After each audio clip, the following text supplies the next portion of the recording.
Hello mga kaibigan, ayan may nagbibinta na naman sa akin ng mga bata ng kalakal dahil sayang naman din po, 'di ba? Na-enjoy yung mga bata na during kinuhaan ng video.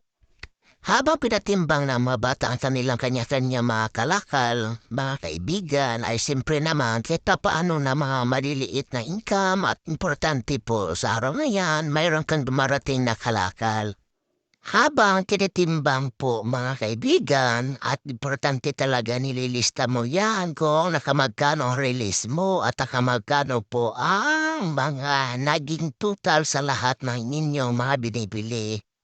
Kasi iba-ibang dala po nila, may mga buti, may mga lata at bakal plastic yung iba. Kaya natutuwa din sila kahit papaano po. Mayroon po silang kinikita kahit maliit lang, na-enjoy naman ang mga bata at mayroon na silang pang baon sa school. Ang lata at ang buti ay naghahalo kaya tinanggal ko po at nilagay ko sa ibang sako dahil hindi talaga pwede timbangin ang mabuti kasi magkakaiba ang presyo. Per piraso po ang buti, ang lata naman po ay per kilo. At sa totoo, marami nagsasabi kahit naman ako noon na malaki pa ang aming mga junk shop, no? Kasi may mga truck po kami dati at mga trabante. Nakakapagod talaga ang junk shop kasi po ako talaga nag-hands on.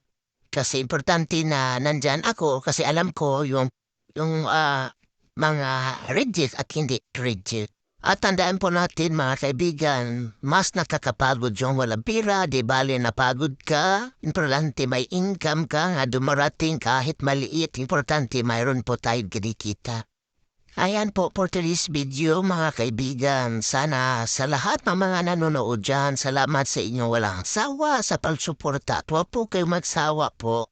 At huwag po kayo magsawa sa panonood, sa pag-like, sa pag-react po, sa pag-comment. Dahil tayo mga content creator, yan po ang pinaka-importante sa bawat isa po sa atin. At ito na po, nakikita niyo yung mga bata, napaka-excited po sila kung nakamagkano po yung binta nila. Ganon talaga mga bata, mga kaibigan.